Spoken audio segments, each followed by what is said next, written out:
George Santos, who has become infamous for lying about his life story, he pleaded not guilty earlier this week to charges that he scammed donors, stole from his campaign, and lied to Congress about being a millionaire, all while cheating to collect unemployment benefits that he did not deserve.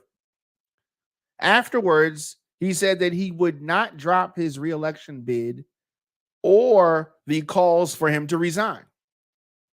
The 13-count federal indictment was a reckoning for this web of lies, web of fraud, this scammer, the deceit that prosecutors say overlapped with the New York Republicans' public image of a wealthy businessman, the lies in his biography that began to unravel after he won the election last fall. Santos is 34 years old. He was released on $500,000 bond following his arraignment about 5 hours after turning himself in to face charges of wire fraud, money laundering, theft of public funds, and making false statements to Congress. He surrendered his passport and could face up to 20 years in prison if convicted. Republicans, this is how you roll? This is who you support? So he talks about defending himself and a whole bunch of other foolishness. Santos said that he planned to return to Washington, where the indictment is amplifying doubts about whether he is able to serve. House Republican leaders are taking a wait-and-see approach. You know, criminal conduct's nothing that bothers them unless it's a Democrat. Of course, Santos is innocent until proven guilty. But, you know, it is seriously time for him to step down. Now, if he was a Democrat, just the mentioning of wrongdoing would have been enough for them to get him out of office or put pressure on him. Now, I think that Democrats put too much pressure on their politicians when problems arise, and Republicans don't put enough. We need some kind of middle ground. Everyone wants to see the wheels of justice turn in this case and in other cases like it. You want to see the wheels of justice turn. No doubt about that. But at the same time, we need to have some type of a standard here. Because you got this guy getting away with being accused of all kind of stuff. And Republicans just act like, oh, well, you know, let's see what happens. Among the allegations, prosecutors say that Santos created a company and then induced supporters to donate to it under the false pretense that the money would be used to support his campaign. No, that's not what happened, though. Instead, they say he used the money for personal expenses, buying designer clothes and paying off credit card payments, and the such. Santos is also accused of lying about his finances, the congressional disclosure forms, and that kind of stuff. Supposedly lied on that. He did lying to obtain unemployment benefits while he was making $120,000 as a regional director of an investment firm. This firm that the government said shut down in 2021 over allegations that it was a Ponzi scheme.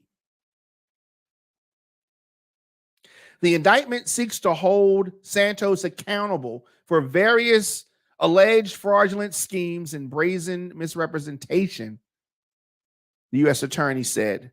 Taken together, the allegations in the indictment charged Santos with relying on repeated dishonesty and deception used to ascend to the halls of Congress and, of course, to put money in his pocket. Yeah. Now, if a black man did this, oh, Democrats would be coming down so hard on him. It's coming down so hard. But for some reason, other folks are allowed to get away with this stuff. It is sickening. It is sickening. He should be thrown out of Congress. He should be, you want to talk about lock him up? Hopefully one day accountability will visit George Santos. He was elected to Congress last fall after a campaign built partly on lies.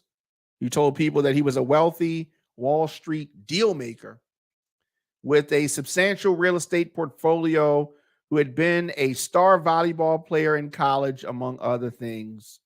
Of course, it is not against the law to lie to the public. If that was the case, the jails would be filled to the brim. In reality, Santos did not work for a big financial firm, did not go to college. Nothing wrong with that, but you ain't got to lie about it, fam. He struggled financially before entering politics. Nothing wrong with that either. He claimed he fueled his run largely with self-made riches earned from brokering deals on expensive toys for wealthy clients. But the indictment alleges those boats were also exaggerated. In a House disclosure form, Santos reportedly said that he made $750,000 a year from a family company, the Devolder organization. But the charges unsealed on Wednesday allege that Santos never received that sum, nor the $1 million and the $5 million in dividends he listed as coming from the firm. I mean, it never ends. It never ends. Feds have separately been looking into complaints about Santos fundraising for a group that purported to help abuse pets.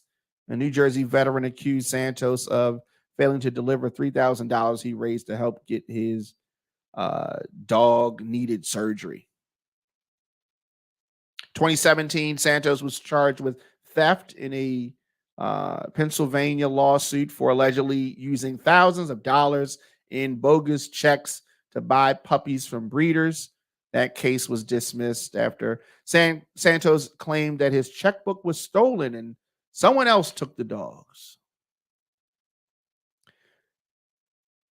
Also in Brazil, he was investigated for allegedly using stolen checks to buy clothes, case that authorities say they have since reopened. Oh, yes.